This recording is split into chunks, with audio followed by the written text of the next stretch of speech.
Happy Friday, everybody. Thank you so much for joining us. My name is Darian Jones. I'm the Caregiver Education and Digital Specialist at Care Partners. We're a nonprofit organization here in Houston that provides support, education, and resources to family caregivers and their aging loved ones who have memory issues, Alzheimer's, and dementia. So today we have another very special guest. We have Marti Nelson from the Houston Hospice, who's going to be talking to us about caregiving, loss, and grief. We know it's kind of a hard time right now, and that there's a lot of grief going around, but we just want you to know that there are resources and people out there to support you. Before we get started, I wanted to let you guys know that at Care Partners, the staff, we're all thinking about you guys every single day, and we miss you guys so much. And we'd love to see what you guys are up to, or just hear from you guys. So if you guys want to share any of your stories or anything that's going on in your lives, or if you guys would like some more support of any kind, feel free to send us an email at info@carepartnerstexas.org. And we'd love to help you guys out in any way that we can. But for today, right now, I'm going to bring up Marti, and we're going to get started. Hi, how are you today? I am well. Thank you, Darian. We are very happy to be here and support our Houston caregivers. Thank you. Yes, we really appreciate you guys. Would you mind telling us really quick about Houston Hospice and about you?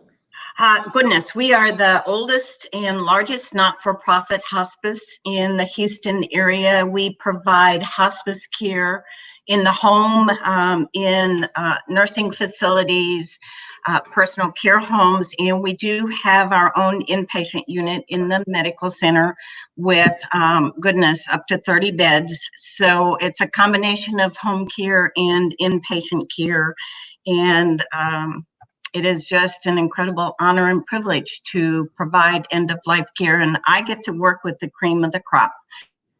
Really good staff at Houston Hospice. It's a really, really important area, and it takes a really special person to work in it. But we really appreciate you guys coming on today. Do we just want to jump right in and get started? Sure. I am the Director of Bereavement Services at Houston Hospice, and I've done this for a long time. And the first thing I want to say to those of you who are caregivers, we really honor that.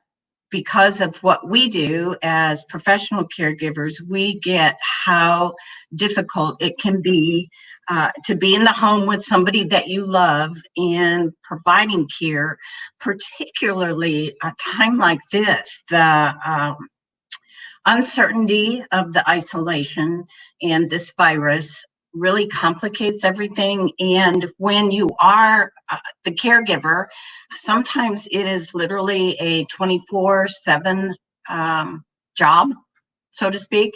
And to be in that role at a time like this, when outside resources are even less, and you are really having to do it all by yourself, and at the same time,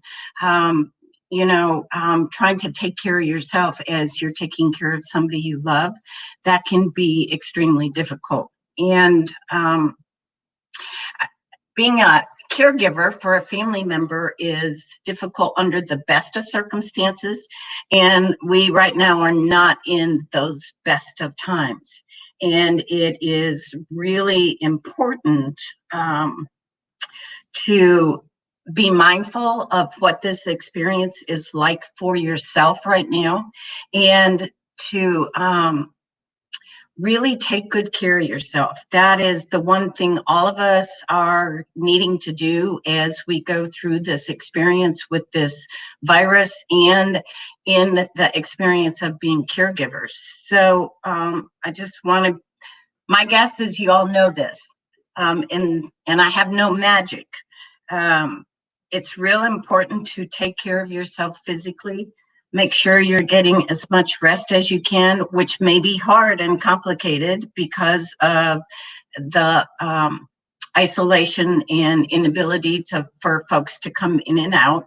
So you do the best you can, eat as well as you can. I know that I am working on what we call in the office, the COVID-19, and I don't mean the virus, I mean the extra weight that is going on as I have those moments that I eat my way through this. And not the best response, and sometimes, it is what we do. So taking care of yourself, getting as much rest as you can.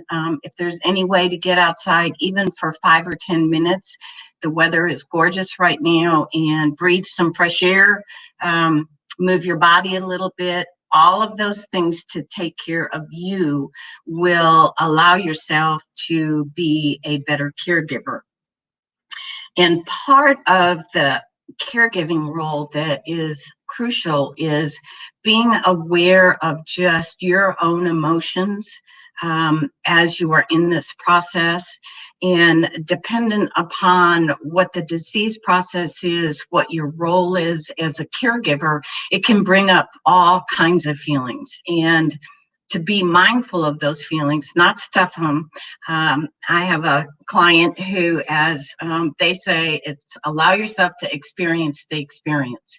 It is really important to feel those feelings and to be aware of those feelings. And right now, I had somebody recently ask me, so what's normal? What should I be feeling right now? And the answer is, right now, there isn't a normal. There's so much uncertainty. And I know for myself, I have never experienced anything like this. So there are moments I'm like, what am I supposed to be feeling? And there is no supposed to. It is really a matter of showing up for yourself and the person you're caring for, as much conversation as you can about what this feels like, if conversation and communication is something that's possible. And if it's just for you, to be mindful. This time, my goodness, there are so many losses going on just in the world. Our sense of safety, the loss of certainty in, what we expect from life and our community. Certainly a increased concern and fear about ongoing health. There are the financial losses that are going on. And essentially, at this point in time, our whole way of being is up in the air. So there are those losses. They're a little ambiguous because we don't know how this is going to go or look. And then there is the loss of being with somebody who has a disease process going on. And if it has progression to it, then you're seeing those losses that happen as you watch somebody you love change, not maybe be the same person that they were when you first knew them in the past, or not be able to do the things that they used to do. And again, those losses bring up all of those feelings of grief. Certainly sadness, it can be anger, it can be fear, and all of those are exacerbated by the uncertainty, anger, and fear that is in our world right now. So it's kind of a double whammy. And there's not a good answer aside from keep breathing, slow, steady breathing, to keep yourself grounded and as calm as you can, and allowing yourself to be present to yourself and to these people that you love. Darian, questions? Yes, we'll take a quick look at the comments. If all of you guys out there watching, you guys have any questions or anything, feel free to type it in the comments at any time. We're watching it and monitoring it, and we'd love to answer any questions that you guys have.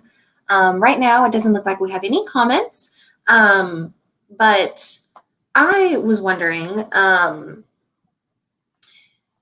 what are some of the things that you personally do to combat grief or stress? Well, you heard my one bad choice, and that's eating. I have the advantage right now that I can get out, and I am walking every day, just to move my body, to feel fresh air. It just helps me decompress a little bit. I have friends, even though I can't see them, and I talk on a regular basis with them. I have no family here in Houston, so we've been doing Zoom calls and checking up on each other that way. We've celebrated several birthdays over Zoom, and it works different, but it works. When I spend time every morning and every evening, I have a couple of things I do. One of the things is I'm a meditator, so I just sit and watch what comes up, and I do some journaling about it. And I also keep a gratitude list. And one of my first thoughts in the morning is, it's I wake up and it's like, oh, what am I grateful for right now? And this morning it was my feet, just because of what I could sense in the bottom of my feet. And I also try to come up with 3 to 5 things at the end of every day that I am grateful for. And I practice good sleep hygiene, meaning I turn all the electronics off a good hour before I want to go to bed, and just spend some time winding down so that when I get in bed, I can rest. So those are some of the things I do. Well, the other piece is I laugh a lot, as much as I can. The laughter part, I think, is so important. They always say laughter is the best medicine. Yeah. But yeah, I think I've been trying to spend some time on my porch, just enjoy the outdoors, even if it's not going anywhere. And one other thing, so you had mentioned a bit about the ambiguous loss. Can you maybe define that for some people who maybe don't know what that is? When we think about loss, we usually think about those big things like that somebody has died or we've lost a job. And when it's about losing functioning as a person because of the disease process, it just feels a little ambiguous. It's not as clear.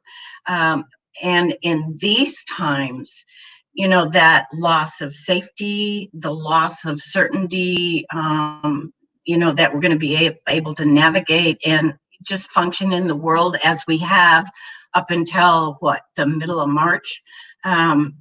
They're ambiguous in that it's just not quite as clear and maybe not defined because it's a brand new experience to us. That help? Mm-hmm. Yeah, that was really great. The other thing I had another question. What would be some of your best advice for caregivers right now who are going through some grief? What I just did, breathe, and be as kind and gentle with yourself as you can, and hold as much compassion for yourself as you would if you were speaking with your best friend who was telling you that they were grieving something.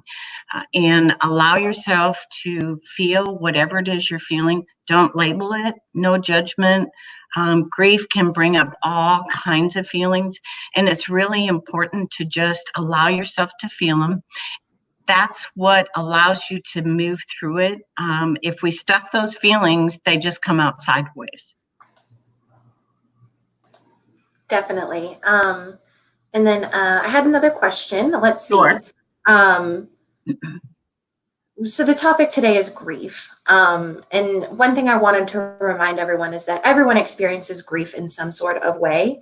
What would you, I guess, want to say to people who maybe are experiencing grief right now?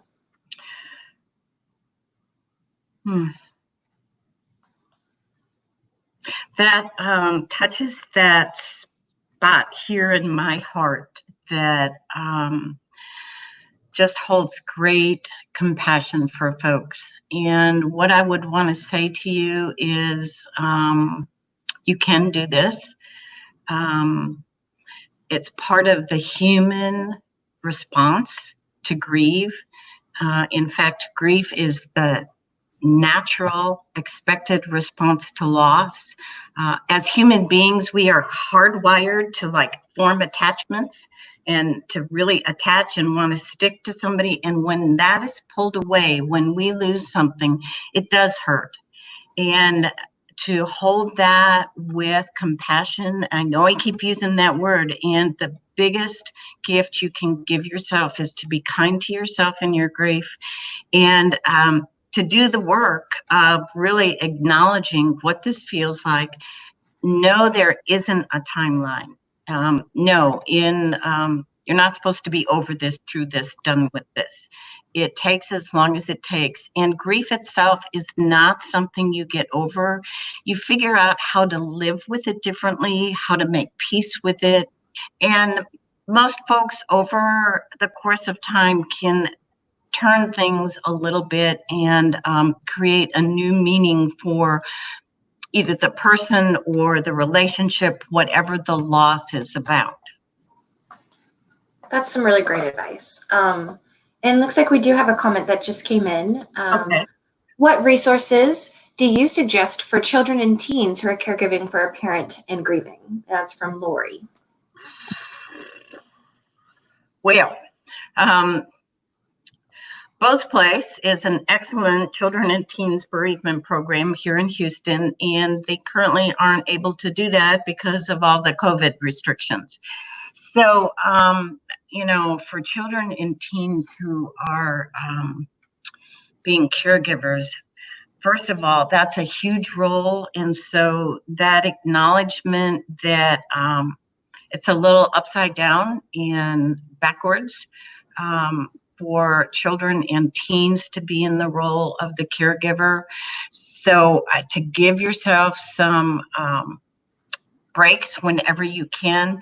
And it's really, really important to ask for help from other adults that you trust and that you know care about you and that can step in and support you in this role. And with kids and teens, it's the same, but it's different. Little kids aren't going to understand even what they're feeling. It may come out more behaviorally. And so if you have little ones around you, just to be as patient with them as you can. And young kids are going to ask over and over. I just had somebody yesterday talking about, they keep saying, when is Abuelo coming back? And I have to keep saying she's not. And it's hard and it can be frustrating. So to practice patience. And for teens, some teens don't want to talk about it, and that's okay. And as long as there are one or two people in their life that they can go to when they need to, that's all they need. And again, it gets complicated because of where we are in the world right now. Yeah. Thank you so much for that. And for your question, Lori. I think we're going to wrap it up today, unless there's any last thoughts that you have, Marti. Well, we really, really do appreciate you taking the time to be here with us today. You guys can learn more about Houston Hospice at their website. It's up on the screen. And we really hope you guys have a great rest of your weekend, start of your weekend. And just thank you guys so much for joining us. Be sure to check out carepartnerstexas.org for updates on all of our programs and activities. All of our in-person programs are, of course, suspended right now, but we're doing a bunch of things online, so just check out all of our resources there. And with that, I think we're going to sign off and say have a great rest of your day. Thank you, Darian. You all take good care. Thank you so much, everyone. Bye-bye. Bye-bye.